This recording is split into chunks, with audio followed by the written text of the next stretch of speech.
Hi friends, நேற்று வந்து பார்த்திங்கன்னா ஒரு 8 காலம் பாக்ஸ் வாங்கி இந்த ரோவில் இருக்கிற ஒரு 5 பாக்ஸு ப்ளஸ் இந்த ரோவில் ஒரு 2 பாக்ஸு, அதாவது மொத்தம் இதில் 7, அந்த கார்னரில் ஒன்று 8 பாக்ஸ் மாட்டி நேற்று காங்க்ரீட் போட்டோம்.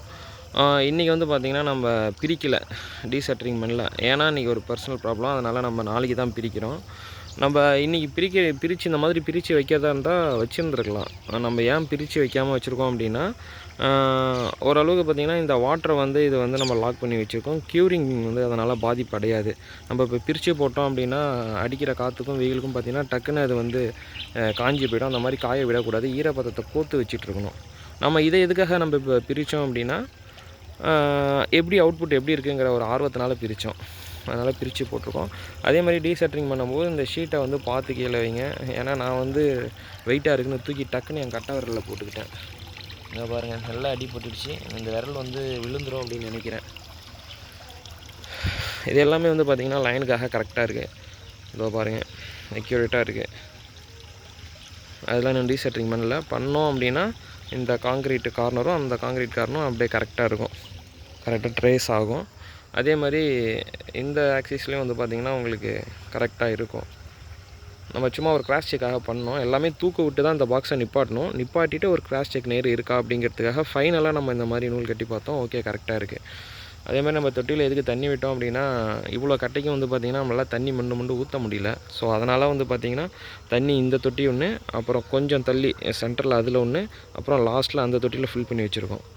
அப்படியே தண்ணியை மோந்து தண்ணி இல்லாத பில்லரில் பீமில் வந்து அப்படியே நம்ம தண்ணி வந்து தெளிச்சிக்கலாம் அப்படிங்கிறதுக்காக கொஞ்சம் ஸ்பேஸ் விட்டு ஒன்று தண்ணி நம்ம விட்டுருக்கோம். இதனால் நமக்கு வேலை கொஞ்சம் சுருக்கமாகும்.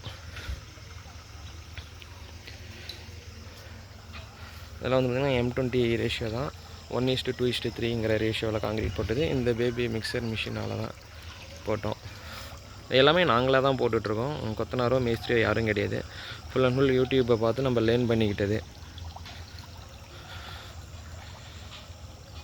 இந்த பீம் வந்து பார்த்திங்கன்னா 3/4க்கு 1.5.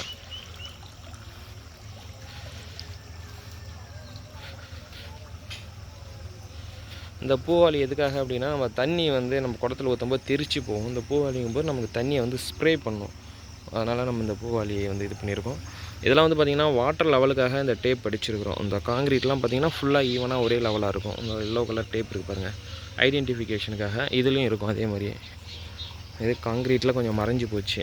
இந்த வரைக்கும் பாருங்கள், இதுலேயும் தெரியும் பாருங்கள். எல்லாத்துக்குமே டேப் அடிச்சிட்டோம். இந்த நூல் எதுக்காகனா, இது வந்து நம்ம கிராஸ் செக் பண்ணணும். எல்லாமே பார்த்திங்கன்னா நேர்கோட்டில் கரெக்டாக வருதா அப்படிங்கிறதுக்காக நம்ம கிராஸ் செக் பண்ணணும். ஓகே, கரெக்டாக தான் வருது. ஆக்சுவலாக நம்ம இந்த நூலுக்காக இந்த காலம் பாக்ஸை நிப்பாட்ட கிடையாது. இந்த காலம் பாக்ஸை வந்து பார்த்திங்கன்னா நம்ம ஷூ மார்க், அதாவது இந்த காலம் பாக்ஸை வந்து ஷூ மார்க்கில் பொருத்தி தூக்கு விட்டு நம்ம செக் பண்ணி இதை வந்து தலையை வந்து நிமித்திக்கிட்டோம், ஸ்ட்ரெயிட் பண்ணிக்கிட்டோம். அதாவது இந்த பக்கமும் இந்த பக்கமும் 2 பக்கம் பண்ணாலே நமக்கு வந்துடும். அவுட்ரை வந்து நம்ம சுத்தம் பார்த்துக்கணும். அதே மாதிரி இந்த பக்கம் ஏதாவது ஒரு லைன் நம்ம வந்து கரெக்ட் பண்ணிக்கணும்.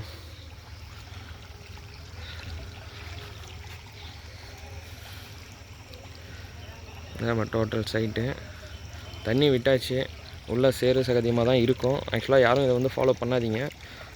சாக்கு போட்டு அந்த மாதிரி தான் க்யூரிங் பண்ணணும். இது உங்கள் சாக்கு போட்டிருக்கோம் பாருங்கள். நமக்கு இவ்வளோ பெரிய இதுக்கு சாக்கு வாங்கினா ஒரு 2000 ரூபாய்க்கு வாங்கணும் போல், க்யூரிங் சாக்கு. ஸோ அதனால் நம்ம தண்ணி வசதியும் இருக்கிறதால இதுமாதிரி விட்டுட்டோம். வேலை கொஞ்சம் முன்ன பண்ண ஆரம்பித்தாலும் நம்ம தண்ணி விட்டாச்சு. உடனே ஆரம்பிக்க முடியாது, சேரும் சகதியமாகிடும்.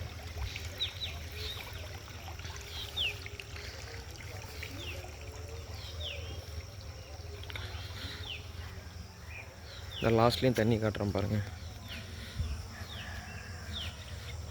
சுற்றி வந்து தண்ணி இருக்கிற தண்ணி வந்து பார்த்திங்கன்னா நமக்கு வடிகால் வசதி இருக்குது. வடிகால் வசதி ஆல்ரெடி போட்டு வச்சுருந்தேன். கண்டிப்பாக இதில் விடுற தண்ணி வந்து சைடு வழியாக நமக்கு இதில் வந்து லீக் ஆகும். கீழே வந்து செங்கல் வழியாக லீக் ஆகும். அந்த தண்ணி எல்லாம் பார்த்திங்கன்னா ஒன்று போல் கலெக்ட் ஆகி இதோ இது வழியாக வந்து எக்ஸிட் ஆகிடும். இதோ ஆகுது பாருங்கள்.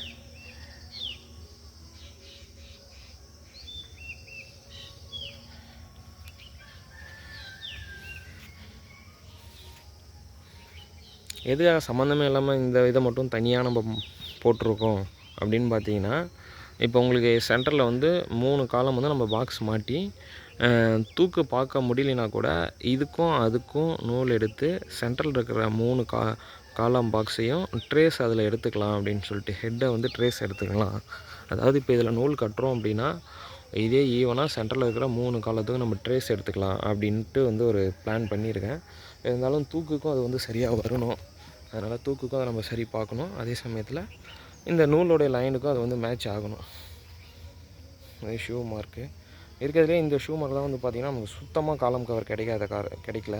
இதுக்கு என்ன ரீசன் வந்து பார்த்திங்கன்னா லாஸ்ட் டைம் நம்ம கீழே, அதாவது இதுக்கு கீழே 4 அடி பாக்ஸ் வந்து நம்ம போட்டோம் கீழே கிரவுண்ட் உள்ள. அப்போ வந்து நமக்கு கவர் வைக்கிறதுக்காக இந்த காலத்தை வந்து ஓவராக இந்த பக்கம் சாய்ச்சிட்டோம். கீழே வந்து கவர் கரெக்டாக வந்துடுச்சு. பட் ஹெட்டு வந்து பார்த்திங்கன்னா ரொம்ப இந்த பக்கம் சாஞ்சி இருந்துச்சு. அடுத்து நம்ம வந்து 1.5 பீம் போடும்போது பார்த்திங்கன்னா அப்போ கூட இதை நம்ம நிமித்தி வைக்காத விட்டுட்டோம். இது வளைஞ்ச மாதிரியே இருந்துச்சு, நம்மளும் கவனிக்கலை. அப்புறம் வந்து ஷூ மார்க் பண்ணும்போது பார்த்திங்கன்னா ஓவராக அந்த பக்கம் தலை சாஞ்சி நமக்கு கவர் கிடைக்கல. இப்போ திரும்பி நம்ம ஷூ மார்க் பண்ணும்போது இந்த தலையை திருப்பி இந்த பக்கம் சாய்க்கணும். இந்த ஷூ மார்க் தான் இருக்கிறதே ரொம்ப ஃபஸ்ட்டாக மாட்டிக்கிச்சு நமக்கு. இதெல்லாம் கூட பரவாயில்ல. பட் இதுவும் பார்த்திங்கன்னா அதே மாதிரி தான் நம்ம கவருக்காக தலையை சாய்ச்சோம். இதுவும் தலை சாஞ்சிருக்கு பாருங்கள், உங்களுக்கு தெரியுதான்னு தெரியல. இதுவும் தலை சாஞ்சிருக்கும். அந்த காலத்தோட இந்த காலத்தை பாருங்கள். இந்த தலை சாஞ்ச காலத்தெல்லாம் திருப்பி தலையை வந்து நிமித்தி விட்டுறணும். நம்ம நிமித்தி விட்டுட்டு காங்கிரீட் போட்டோன்னா இப்படி தான் லாக் ஆகிடும் போல். பீமுங்கிறதெல்லாம் மாட்டிக்கிச்சு. காலம்னா நம்ம வந்து கவர் பாக்ஸ் வைக்கும்போது மேலேயே நம்ம கவர் பிளாக் வைக்கும்போது கரெக்ட் பண்ணி வந்துருக்கலாம். இன்னொன்று பார்த்திங்கன்னா நமக்கு மேக்ஸிமம் வந்து எல்லா மெட்டீரியலும் நம்மளே வச்சுருக்கோம். அதாவது இந்த முக்கால் ஜல்லி, இந்த மணல் எல்லாம் ஒரே இடத்துல நம்ம கொட்டி வச்சுக்கிட்டு இபி சர்வீஸ் நம்ம ப்ராப்பராக இபி சர்வீஸ் வாங்கிட்டோம். அதே மாதிரி வந்து பேபி மிஷினை பக்கத்துலேயே வச்சுக்கிட்டோம், மிக்சர் மிஷினை. அதே மாதிரி இந்த தள்ளு வண்டி இருக்குது பாருங்கள், இந்த அரப்பாண்டா, இதுவும் வச்சுக்கிட்டோம்.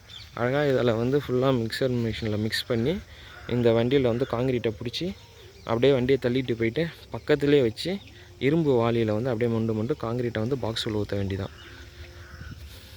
அதனால் நம்ம கொஞ்சம் வேலை வந்து சிம்பிளாக இருக்கும், நம்மளாக செஞ்சிடலாம்.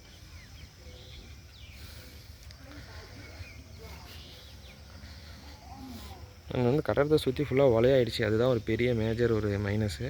இருந்தாலும் நமக்கு ப்ராப்பரான க்யூரிங், நம்ம எதிர்பார்த்த க்யூரிங் வந்து கிடைக்கும்.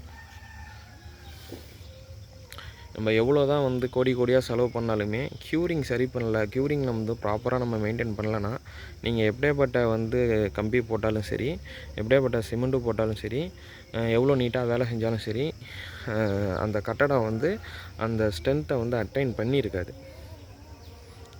ஏன்னா க்யூரிங் தான் வந்து ஒரு ஒரு கட்டடத்துக்கு ரொம்ப மெயின், ரொம்ப இம்பார்ட்டண்டான விஷயம் வந்து க்யூரிங்கு. எல்லோரும் அதை பார்த்துக்கோங்க. அதனால தான் நம்மளால் தண்ணி விட முடியல அப்படின்னு சொல்லி, ஆக்சுவலாக காங்கிரீட் போட்டு 3-4 நாள் ஆயிடுச்சுன்னு நினைக்கிறேன். தண்ணி விட்டு பார்த்தேன், விட்டுட்டு இருந்தாலும் திரும்பி பார்த்தோம்னா டக்குன்னு வெள்ளையாகிடுது.